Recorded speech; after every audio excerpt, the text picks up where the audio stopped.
Ladies and gentlemen, good day and welcome to the Adani Energy Solutions Ltd Q2FY25 earnings conference call.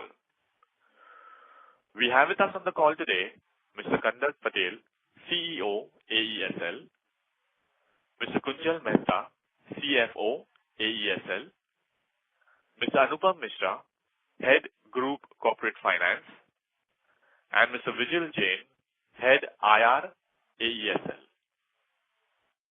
As a reminder, all participant lines will be in the listen-only mode, and there will be an opportunity for you to ask questions after the presentation concludes. Should you need assistance during the call, please signal an operator by pressing star then 0 on a touchtone phone. Please note that this conference is being recorded. I now hand the conference over to Mr. Kandarp Patel. Thank you, and over to you, sir. Hello. Good morning and best wishes to all investors and analyst friends who have joined on the call. I hope all of you must have got an opportunity to go through the results that we have published and uploaded on our website. I think this was a very strong performance that we reported in Q2, and in fact, all the three existing business, which is transmission, distribution, and smart meter, are in a phase of massive growth. You must have seen those numbers. The another business that we were incubating so far, which is C&I, power solutioning business. I think from next quarter onward, we will see contribution coming also from this vertical. During quarter, AESL raised equity of 8,300 through QIP route, and in fact, that's very helpful to AESL for fueling this capex growth in transmission and smart metering.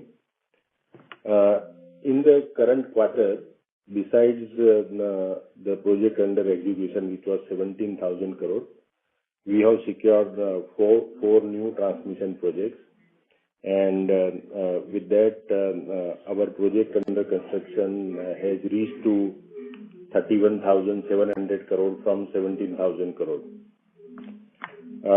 Once those projects are completed of 31,000 crore, it will contribute to EBITDA of about 4,200 crore. In the timeline of these projects, entire 31,700 crore capex would be around 2 years, so 24 months. So you will see those assets getting commissioned in the current year, next year, and some of them in the early part of next year. In the current quarter, in fact, we did exceedingly well as far as capex deployment is concerned. We deployed a capex of 3,000 crore in the last quarter. That was 2.5 times of the capex that we deployed same quarter last year, and same is the case in the total capex of first half of the current year, which is 4,400 crore, which was against 2,000, which is again 1.7 times of the capex that we deployed in the same period last year. So as I said, in fact, in our business, it is important to understand that whenever we deploy capex, we to that extent lock in profitability. So if an asset is long gestation, it might reflect at a particular time. But as an investor, if you have those numbers, then you are secure that this kind of profitability or revenue has already been logged in. So in fact, as a AESL, we closely monitor capex number on a quarter-to-quarter and a month-to-month basis. This capex number will also get accelerated for a simple reason that first half was also having a monsoon, Now we will have a clear season for next 6 months, and we think that we'll be able to close this year with a capex of about 10,000 crore at least. Now, this will surely bring the growth in EBITDA that we projected, which will be in excess of 15%. As far as operational update is concerned, we continue to do excellent work as far as operation is concerned. We maintain that availability of 99.7%. As a result, we also on 35 crore of incentive. We added 140 circuit kilometers to our network, and now we have reached to 23,000 circuit kilometer plus. As far as distribution is concerned, the growth in electricity sale was to the tune of 7%, and continuously with our endeavor, we have been able to reduce distribution losses further. Now it has reached to 4.85%. And with all this effort on operation and project side, the financial numbers also accordingly show up the result. So revenue increased by 23%, reaching to 4,200. EBITDA as well increased by 31%. It has reached to 1,891 crore. Similarly, PAT also increased steep growth and reached to 773 crore. Similarly, cash profit has also shown very healthy growth, and it has reached to 1,026 crore. While we do this capex, but we make sure that we operate this business with a financial prudence and discipline, and that's how we have also maintained that net debt to EBITDA at the 3.1x. Now, as far as the outlook is concerned, transmission remains the major area where we will continue to focus. And India is a massive opportunity as far as transmission is concerned. Besides, we already got a 4 project, but still the bidding which is going to happen in next 6 to 7 month time is of the order of 85,000 crore. And we expect that we will maintain our market share. There could be opportunity to increase the market share as well, but we will make sure that we follow the prudent investment decision. And even if we take the current market share, then we hope to get about 15 to 20,000 crore worth project more in the next 6 month time. Distribution, the RAB currently is 8,400, and it will continue to grow as we continue to invest in distribution network in Mumbai. In fact, one of the projects which was supposed to commission in last quarter got delayed because of geographical surprise. But now that project is on a track, and we expect that to commission in next quarter. That will add about 1,000 crore of RAB into Mumbai asset base. As far as smart meter is concerned, now we have started progressing very well. In fact, in last quarter, we deployed about close to about 4 lakh meters at the rate of about 4,200 meters per day. In October, so far, we are deploying about at the rate of about 7,000 meters per day. And now we expect to significantly step up the implementation plan, because now we will have that clear season without any monsoon. And we expect to add about 30 to 35 lakh meters in next 6 months. So we'll close year by with the installation of about 40 to 42 lakh meters. So these are the basic details, and I'll hand over to all our friends. We will give further details during the question answer.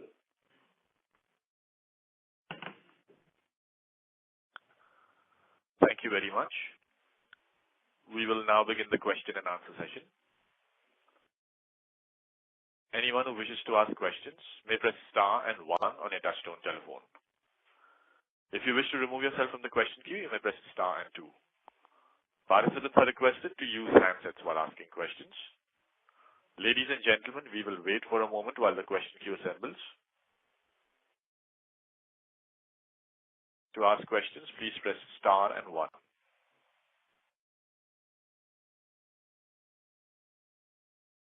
First question is from Mohit Kumar from ICICI Securities.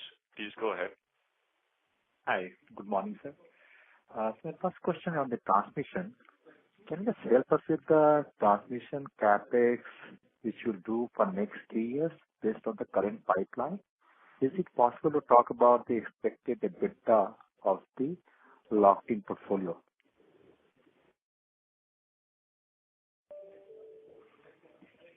So Mohit, as I said, the project under construction is of the order of 32,000 crore, which is already secured.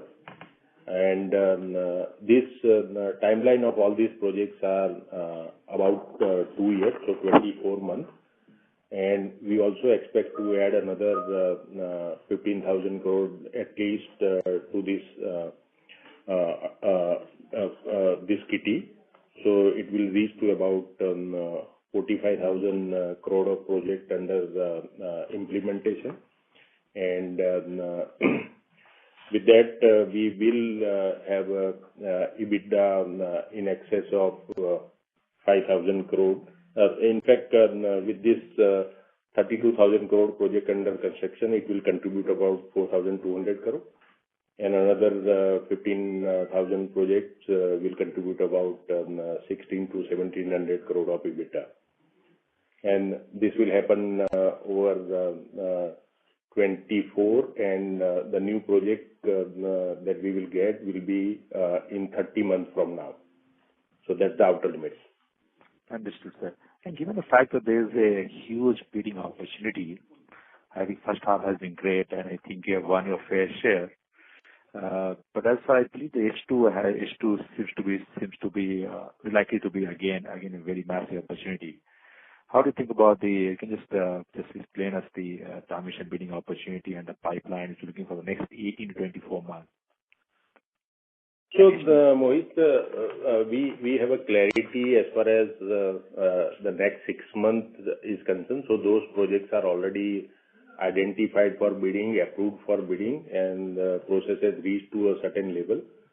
So in next 6 months, Mohit, we expect to witness a bidding of about 85,000 crore capex of transmission project. In fact, this also includes 2 HVDC projects which were supposed to get bidded in last quarter, but it has spilled over and now it will go under the bidding. And on a long-term horizon, 1 to 1.5 years, there will be another at least 1 lakh crore of capex that will come under bidding. Understood. In Khavda, said that there are 2 HVDC bids, right? First one I think already happened. The second one is can it happen in the second half, or do you think it will take maybe spill over to F26? Yeah, so certainly it will happen in the second half. And another HVDC, which is that Rajasthan HVDC, which got rebidded, is likely to happen very soon. You're expecting, apart from one Khavda which already happened, expecting other 2 HVDC bids, right? Am I correct? Correct. One of Rajasthan and one of Khavda. Understood, sir. And sir, on the second on this smart meter, of course, you spoke about 35 lakhs in the next 6 months. You are trying to reach 42 lakh by the end of F25. How do you think about F26 and F27 given the progress on all these areas? Is there some number which you think you can guide us? Mohit, come again, sorry. My question on number for the next year? For the next year, F26 numbers and F27 numbers given your portfolio. So, Mohit, what we have got right now is about 2.6 crore meters. We will complete about 45 in the current year. But now all those issues that we had, in fact, when you start implementation, there are a lot of integration issues and there are a lot of coordination which is required to be done with a distribution, because you are getting into their operations, so their processes are also need to be aligned, and your processes are also need to align with the distribution company's processes. And every distribution company has a different processes for billing and meter installation and recollection. So we have gone through that entire phase, entire integration is done. Everything is working stable, and now we only have to go and deploy meter on the ground. So in fact, in the current month, we had seen it ramping up to 10,000 meters a day from 4,000, which was there in the last quarter. With that kind of work that we have done on the ground, at least we'll be able to add about 1 crore meters next year, and balance one in the subsequent year. And meanwhile, we will also add further meter as and when opportunity comes in. So about 10 crore bidding opportunity is yet to be come for the bidding. I think a couple of bids are out there, right, sir? Tamil Nadu is one large one, which I think is supposed to us. I think it got bid out last year. It's still to be closed. Am I right in that? Yeah. So Tamil Nadu, we expect that it should get closed in a couple of months' time. Understood. So my last question on the C&I. Of course, you did touch on the topic, but we are trying to figure out what are the targets, what is the business model, what are the revenue model. Can you just please help us with some kind of basic, Yeah. So Mohit, this is very exciting thing, especially personally for me, because I started my career with the power trading job. That's my first love, in fact, the C&I business.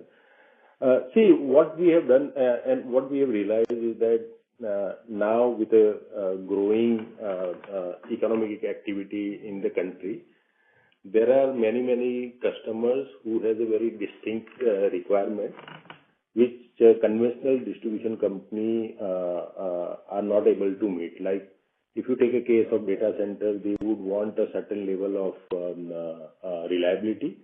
At the same time, they would want a certain percentage of green penetration. And they would also want power supply to commence and infrastructure to get ready in a particular time frame. Because then they will also have a similar back-to-back contract with other players. Now, this offers a huge opportunity because we have a presence in generation, renewable generation, transmission, as well as distribution. And as a distribution or retail arm, we will be able to leverage our renewable capacity that we are creating in the group. And in case this concept we started in-house.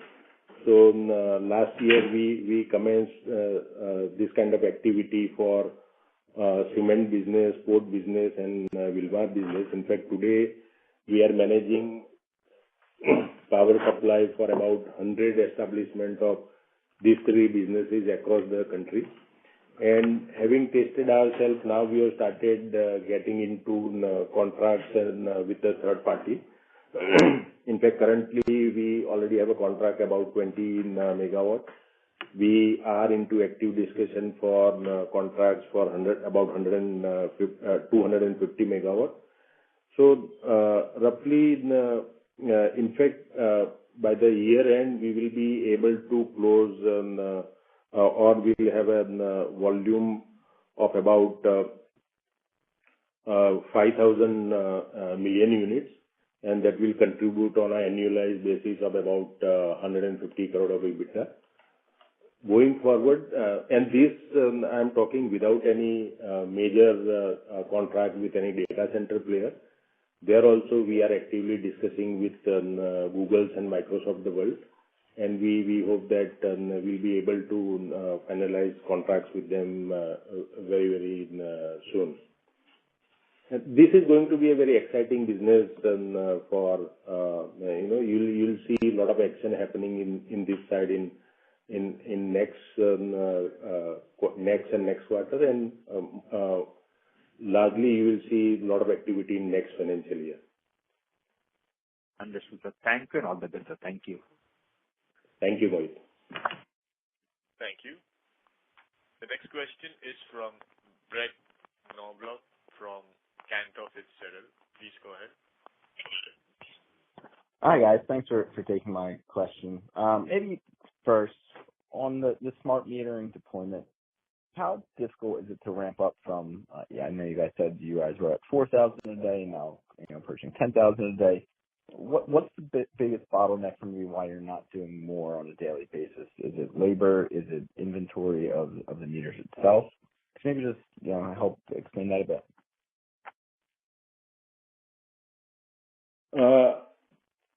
See, today, so far we were constrained by 2-3 factors. Obviously, one, we have multiple geography, and so we have a contract with Assam, Andhra, Bihar, Maharashtra, and Uttarakhand, and BEST, a distribution company in Mumbai. So when you start deploying meters in any geography, first you have to get those integration done with a distribution company. That takes some time. So what we did, we started with one by one distribution company. So first we started with Assam, then we started Bihar, then Maharashtra, then Andhra, and now we have also started Uttarakhand. So as we were starting a geography one by one, the total rate of deployment was less, and also there were the issues around getting a good labor. Now, having integrated with all the distribution company and having arranged all those contractors and skilled labor, in fact, we have undertaken a massive training program, and we trained about 10,000 people as far as metering is concerned, and that is helping us now. So with this kind of preparation, now we feel that we'll be able to significantly ramp up the rate. We have already reached to 10,000 from 4,000, and we expect it to take it up to 16 to 20,000. So we'll operate between 16 to 20,000 meters a day from next quarter onward. No, thank you. That's super helpful. And then on the capex guidance, I think you said somewhere around 10,000 crore for the year, which implies, I guess, just over 6,500 for the rest of the year. Could you just maybe break down how much of that is going to be between the three kind of segments of transmission, distribution, and smart metering? And should we expect, relative to this first half, smart metering to have a significant growth?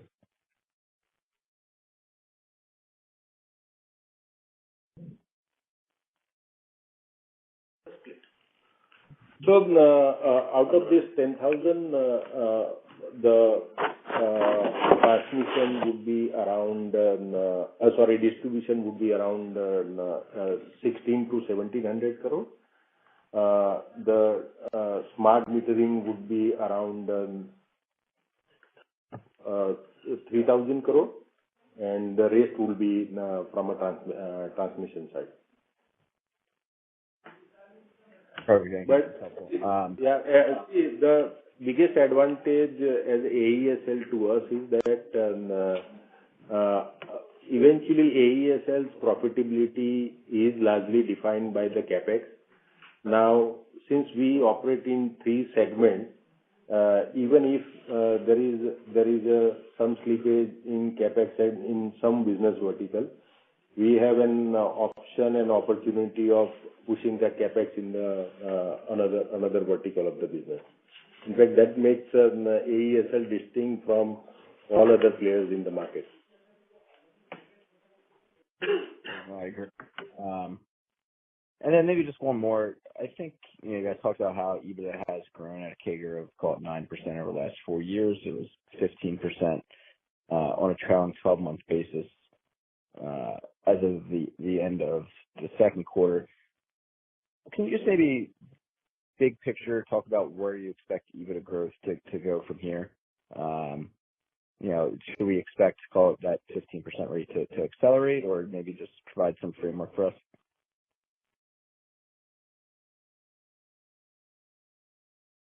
So certainly it will be in excess of 15%.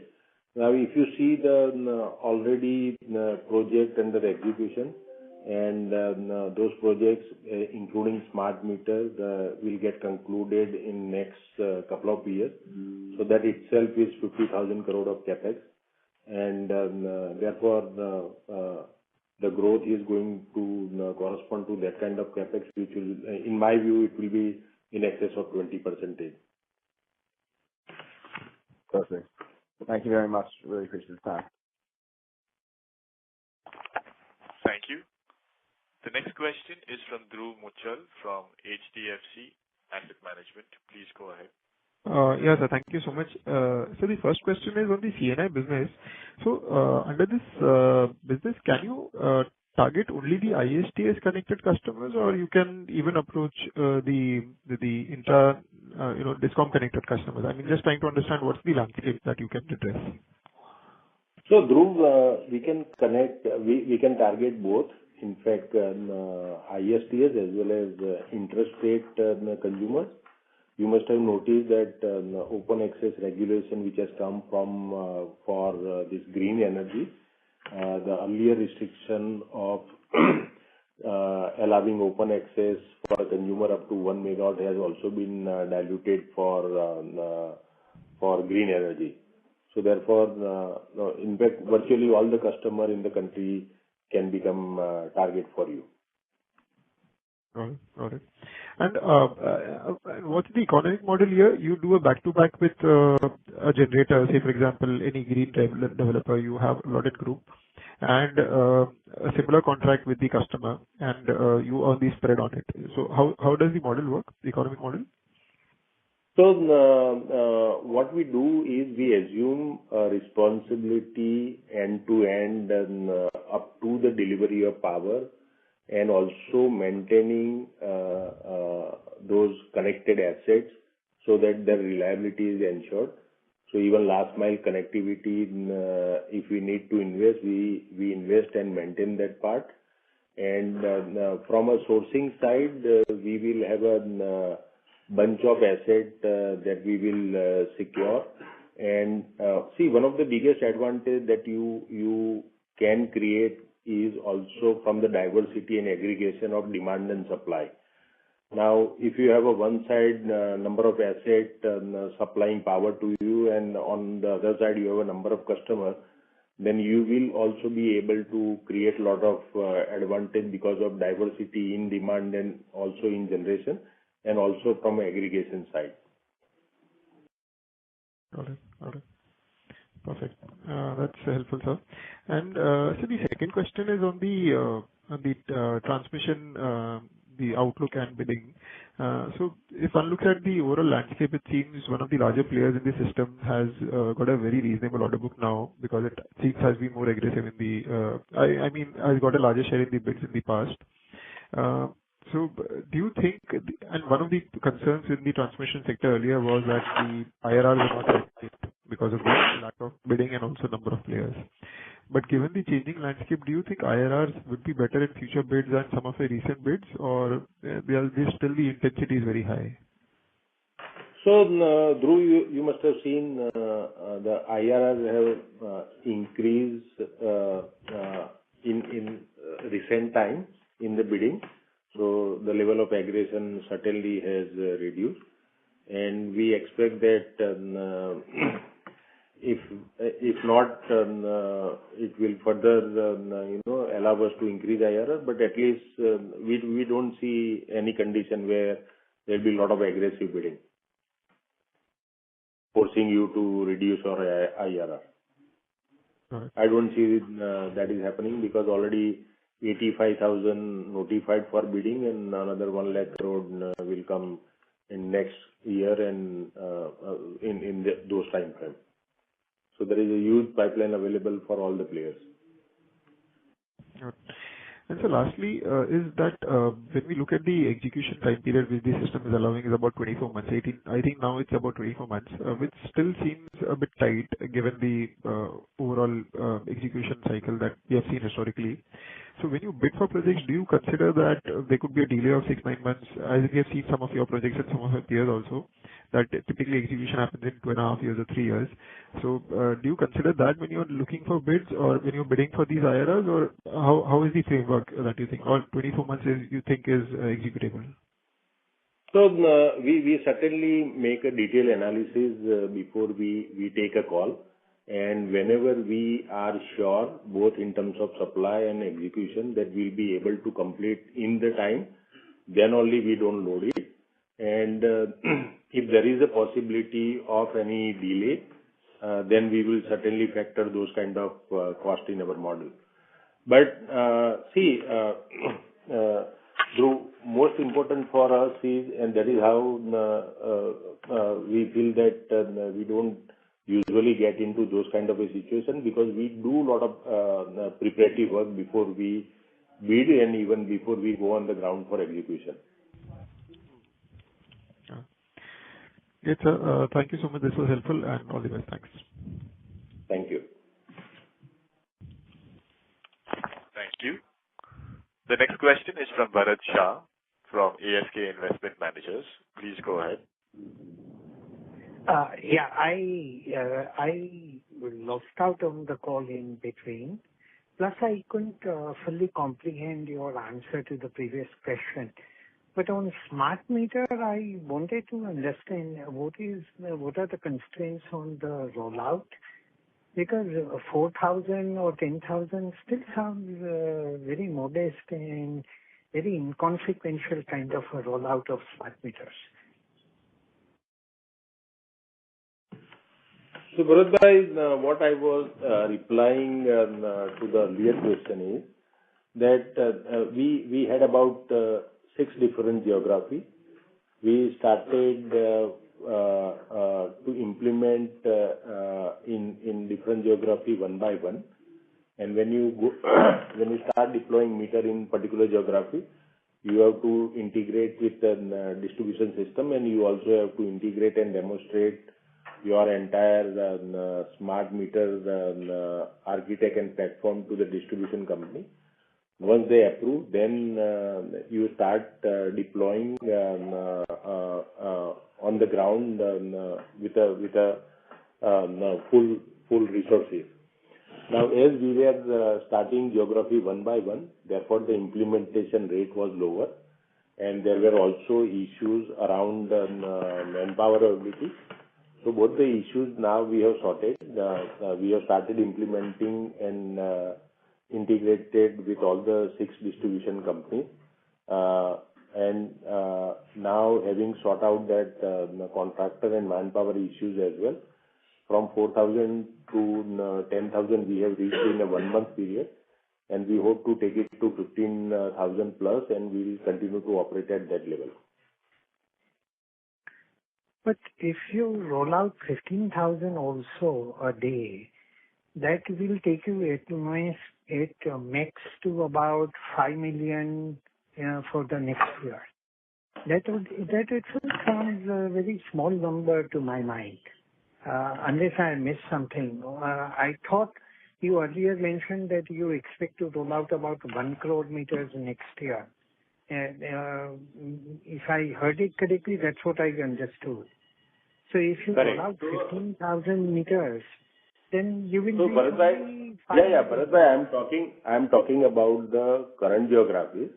If I add geography, then those numbers will get added. Okay, so what exactly, how many smart meters did we roll out last quarter? How much do we expect in the current So last quarter, Bharat, we rolled out 3.6 lakh meters. We have reached a total of 6.73 lakh meters. And in the current year, the balance 6 months, we plan to add another 30 to 35 lakh meters. So that means we'll reach about 40 lakh meters by the end of the Yeah, 40 to 45. And Bharat, why we are confident is because now that season is good, so we in fact, we also face quite a good amount of constraint because of extended monsoon. But now that season is over, so we expect that our deployment rate will continue and it will improve significantly. So out of the awarded contract so far, how much do we expect to roll out next year? Next year, it would be around 70 lakh meter out of awarded contract. And you expect to add another 30 lakhs from the new contracts that you may hope to win? Correct. And this, again, I am giving a conservative number about that. We will certainly try and push those numbers at a higher level as well. And are we facing any on-ground resistance of any kind, either from customers or others, in terms of these rollout? So there are resistance, not mainly from a customer, but all those motivated factors on the ground. But that's a part of business. We have to deal with that and find your way in implementing it. So that is that's not the key reason why there is a delay, or No. It affected us to a certain extent to begin with, but now I don't see that's the reason which is going to stop us. Okay. And the economics of the smart meter that we had originally understood, roughly about 11,000 cost, roughly about 1,000 comes from the government as an upfront subsidy. So balance about 9 to 10,000 rupees is what you earn over a period of 9-year rollout per meter is revenue. Almost about 85% of which is the operating profit in the business. So that economics remains, right? It remains unchanged. Bharat, just one caveat. The subsidy that comes from government is not 1,000, it is 900. 900, okay. Yeah, no, I said ballpark numbers. I was just rounding off and making broad numbers.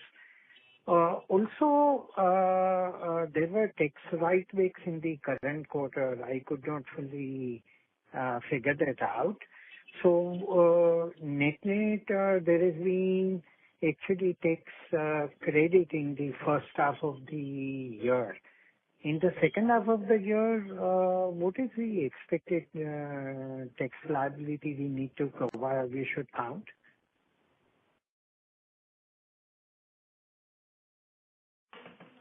So this quarter itself, we had just one-time reversal of the MAT credit which AEML distribution business was accounted. Other than that, there is no any expected reversals in the future years. We are expecting an effective tax of around 20%, which will continue as it is. So for the second half of the current year, we should count 20% as effective tax rate, right? Correct. Separately for second half, huh? I'm not talking of mixing with the first half. For the second half separately, it will be 20%. Correct. And that is expected to stay the course going ahead. Yes.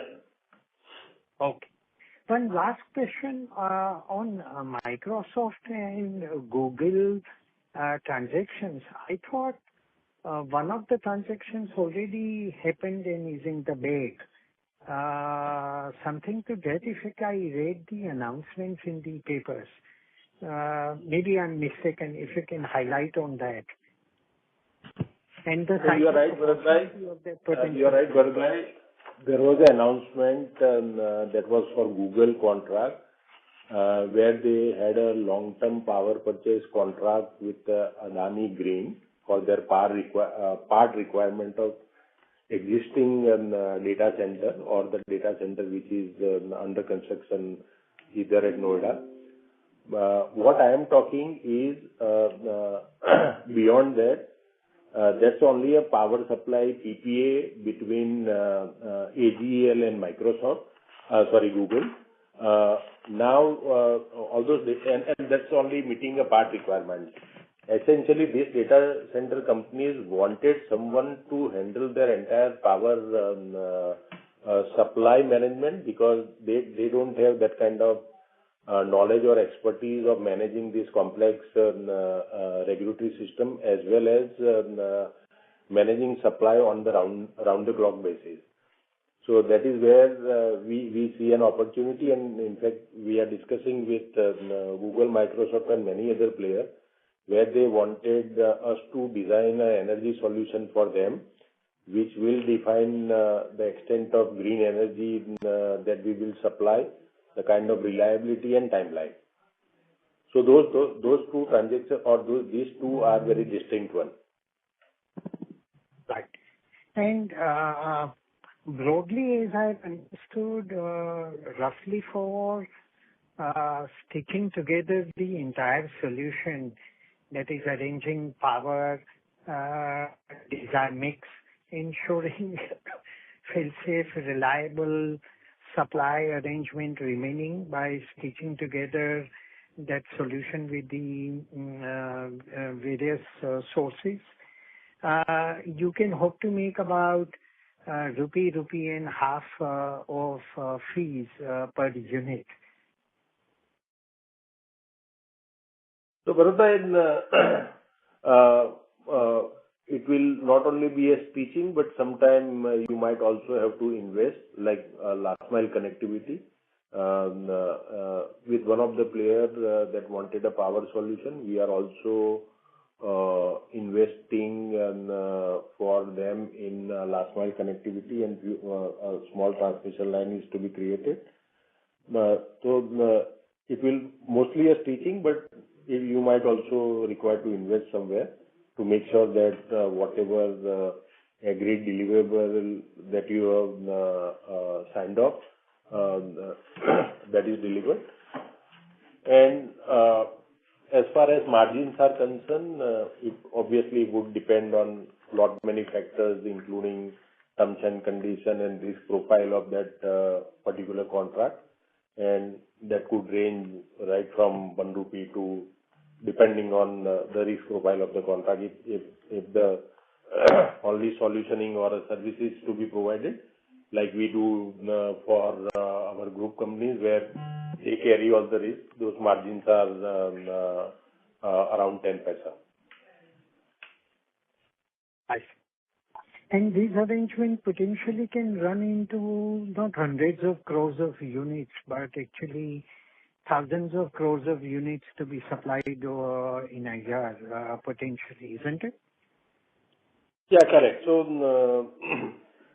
what we are targeting is about 7 to 10,000 million units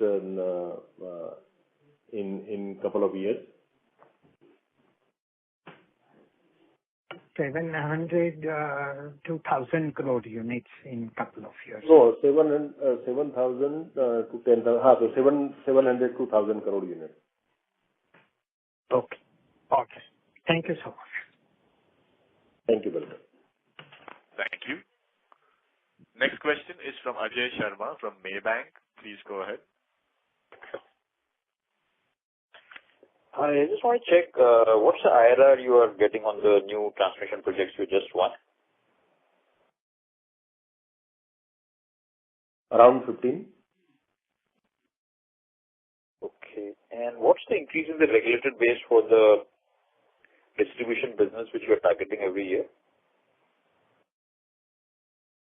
So we do capex of about 17 to 1800 crore and minus depreciation 600 to 700, so around 800 to 1000 crore addition of rev every year. And what's the current regulated base? It is 8,405. So about 12-13%, 10 to 12-13% kind of growth every year, is it? Correct. See, and why we have been able to add a lot of CapEx in Mumbai Distribution Company? Because there, you not only add CapEx in distribution, but you also add CapEx in transmission.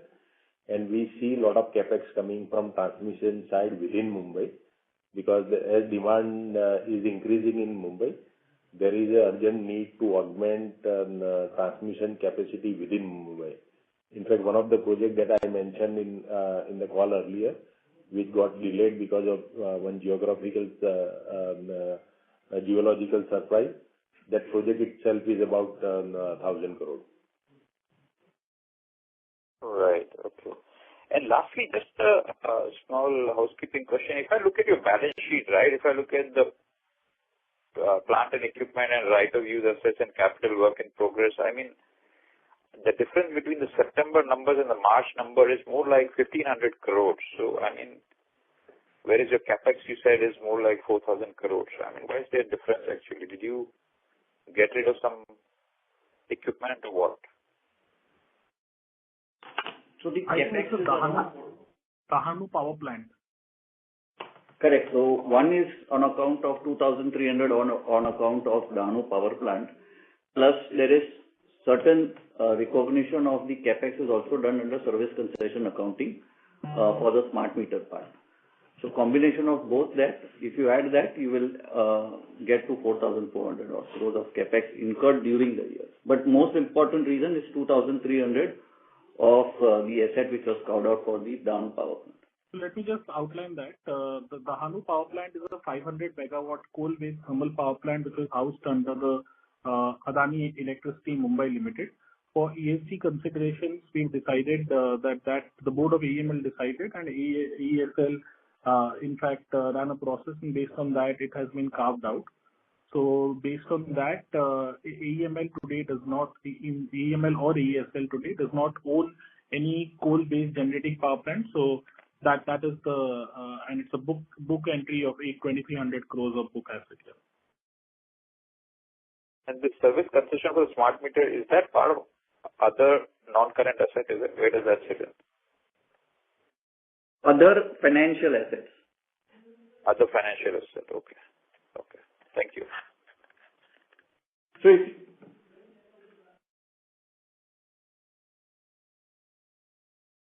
So if you look at the cash flow will show a capex of 3,900 odd, and the balance forms part of the service concession accounting and other financial assets.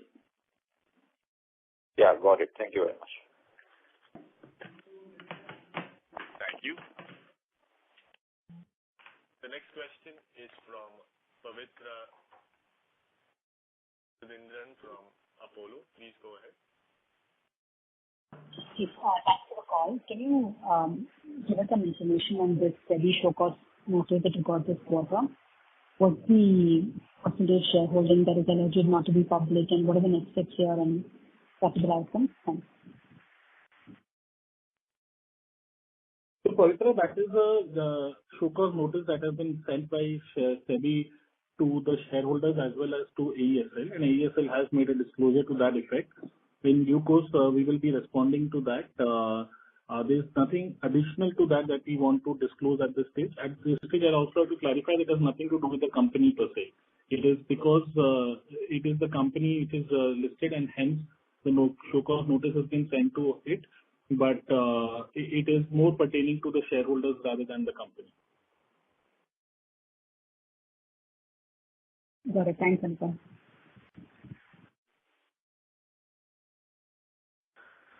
Thank you. The next question is from Bhavik Bhavsar from Investec. Please go ahead.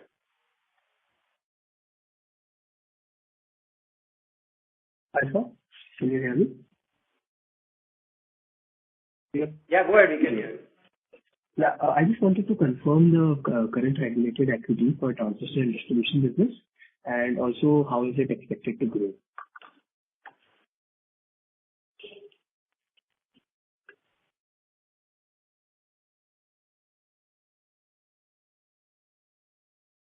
See, the transmission business has two parts to it. One is Section 62 assets, and second is Section 63 assets. The Section 62 assets are the ones which have a regulated equity. The Section 63 assets is where we bid out the tariff number, and once we have completed the project, we receive the tariff on a monthly basis based on the bid out schedule. So we would not have a regulated equity number for the transmission business overall.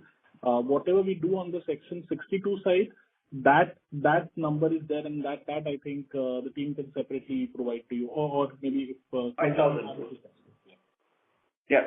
So Anupam, just to add what you said, in AESL where we have transmission business, there are few initial projects which was on a cost plus basis where there is a regulated equity.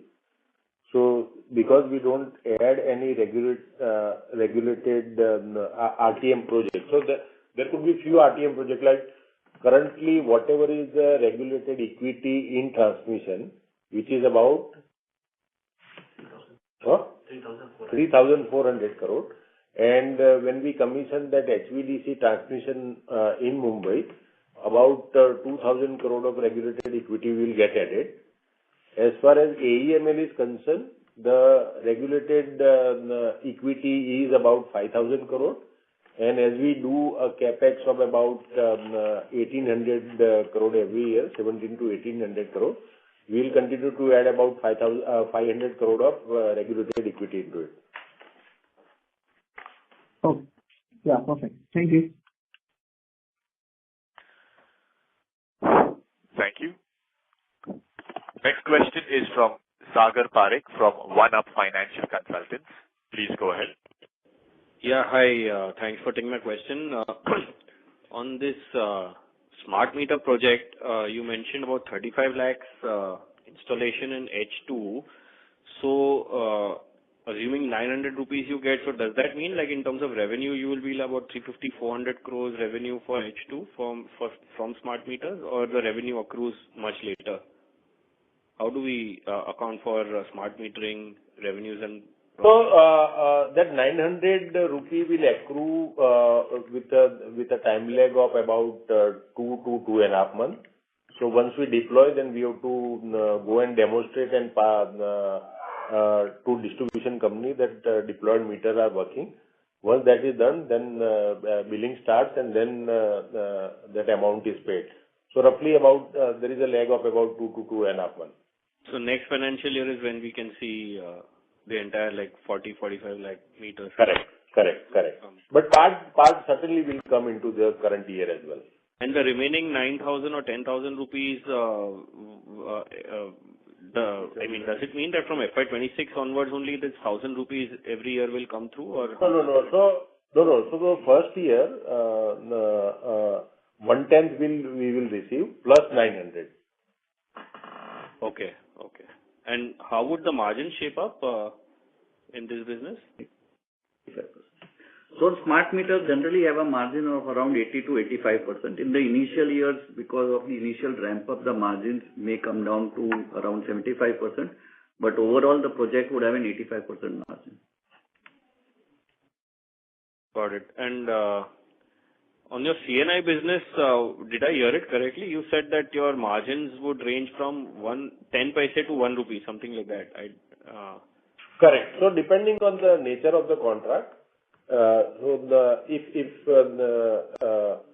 it's only a service contract, then would be and a simple back-to-back contract, then it could be around 10.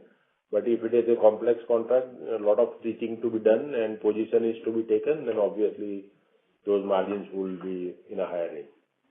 And you mentioned that some 500 crore units you are expecting by year end with 150 crore EBITDA. So, like 500 crore units would translate into broadly about 200-250 crore kind of revenue number, because I'm assuming about 50 paise as currently the majority of contract is only a service contract. Now we have started getting into the contract where we do stitching, lot of stitching, end-to-end solution, and also taking a position in the contract. So if it's a service contract, then it would be broadly 10 paise, right? So for 500 crore units that we were looking to close, then it will be about 50 crore revenue. So there are mix of it. So few contracts are those contracts as well where we are taking a position. And the entire revenue would be EBITDA, like, or is there some like cost involved over here? Very, very minuscule. So roughly the EBITDA would be 98+%. And how much are we looking to invest? You said that we would be investing in last mile connectivity also here, in case if it's like a complex contract. Yeah, so I don't have that ready-made number. It will depend on the contract to contract and where the consumer's facilities are located, how far it is and how complex that particular facility will be to connect. So depending on that location. So if you are doing some connectivity profile or return metrics that we look at when we bid for these projects, or let's say if we're investing 100 rupees, we get something back. So from that perspective, any sort of number? So obviously, we will look for more than 15% whenever we do CapEx. 15%, okay. Okay, that's it from my side. Thank you. Thank you. Thank you. Next question is from Shreyans Daga from Barclays. Please go ahead. Yes, hi. Thank you for the opportunity. I have one question. So on the RA Kodos HVDC line, can you give us any update as to the timelines and expected capex remaining on that? So expected capex is about 6,600, 6,700, and the project is progressing very well, and we will be able to commission within timeline, which is August 25. Okay, thanks. And I have just one question on AEML. So you mentioned, I think last September, you will be able to liquidate about 15 billion rupees of regulatory receivables. So is that going in line, or you expect to continue that beyond FY25, FY26? No, it is going online. In fact, we are liquidating more than what we have committed. Okay. And just a small question. So for the annual capex guidance of AEML, can you... तुम्ही ज्या व्यक्तीशी बोलत आहात त्याने तुमच्या कॉलला होल्डवर ठेवला आहे. कृपया लाईनवरच राहा. Hello? Yeah. So there was some disturbance in between. The annual capex of AEML would be around 17 to 1800 crore. And can you give a breakdown of on what projects that would go in and all that?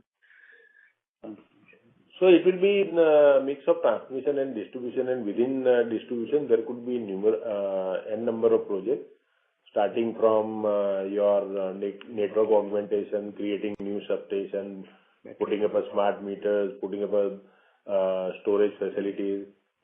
So usually the process is that wherever we wanted to do a capex, we have to go to MERC with a DPR. We go to MERC, justify why we are doing it, what is the advantage of that capex. Once they approve, then we do that capex. Okay, perfect. That's it for me. Thanks. Thank you. Next question is from Angel from Prudence. Please go ahead. Hi, am I audible? Hello? Yeah, we can hear you. Okay, yeah. I wanted to ask firstly on the show cause notice again. I think it was asked, but I understand there's two things. There was a peer review certificate that also I believe was in the first quarter earnings as well as this new one regarding shareholding. So is there any other color that you can provide on this too, and especially also for the peer review certificate one, whether like what steps have you taken or what steps will you do together with the new show cause notice moving forward to resolve it, and any timeline that you can give to provide for this to be resolved? What typically are the steps that you need to take to resolve a typical show cause notice?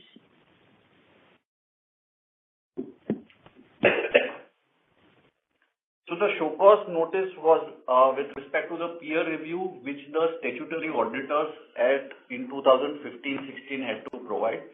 which they have subsequently provided, and now there is a complete peer review available for our existing auditors. So that matter, which was there regarding peer review of the show cause notice, stands resolved. Okay. So that's resolved. Then for the new one of the shareholding, so is there any rough timeline that you guide for that? To when will that be resolved? And what steps we have to take to actually resolve that? So that I think Anupam mentioned is that we are in the process of filing the new response to SEBI, and we'll come out with the necessary disclosures in due course of time. Okay, understand. My next question is relating to, again, your transmission growth plans are quite large. And then the question is like, what kind of funding options do you have to actually fund this next leg of growth over the near to medium term, so over the next couple of years? How do you weigh your various options across like onshore, offshore banks, dollar bonds, USDP, etc.? So yes, post this equity raise, we are currently fully funded, and for our debt financing, we continue to have various options, which as you mentioned, it could be bank financing, it could be dollar bonds, and it could be domestic bonds, which can be evaluated at that point in time. And currently, because of the QIP that we raised and the projects which are currently under construction, both are fully tied up as far as the debt funding is concerned. Okay, so the QIP raise wouldn't change your assumptions of like that equity mix funding for a new project, right? Like you won't therefore put in more equity now that you have more equity. That would be funded through a project debt of around 70 to 30. That would continue as it is.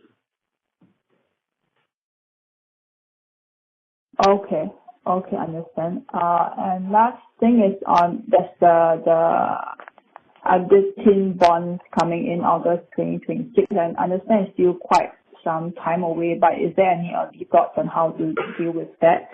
And internally or like externally, rating agencies, is there any requirement by a certain timeline, is it 6 months ahead or 1 year ahead, that you have to kind of form out a plan for that refinancing? So the maturity is still some time away, and at the right time we will approach the market to refinance that said debt. Okay. And lastly, for AEM, I don't see your second quarter financials out yet. So can you remind me or let me know what is the regulatory deferral account assets as of September 2024? So the regulatory deferral account, which was there of 1,600, is in the course of complete liquidation. Currently, we have out of the 1,600, only around 900 which is left by the end of September, and by the end of March, as per the MERC order, that amount would get fully liquidated through the tariff itself. Understand. So about 700 crores was done over the last 6 months. So that is cash received. Correct. Additional cash flow. Okay, and what will the use of proceeds of this cash be for? That would be used under the normal business use as per the waterfall of that facility. Thank you very much. Due to paucity of time, we'll have to take that as the last question. I would now like to hand the conference back to Mr. Kanda Patel for closing comments. We thank all the investors for the active participation during the call, and we look forward to any other questions that you may have. You can reach out to us or to Vijil for any other clarifications. Thanks for coming up and taking this call. Thank you very much. On behalf of Adani Energy Solutions Limited, that concludes the conference. Thank you for joining us, ladies and gentlemen. You may now disconnect your lines.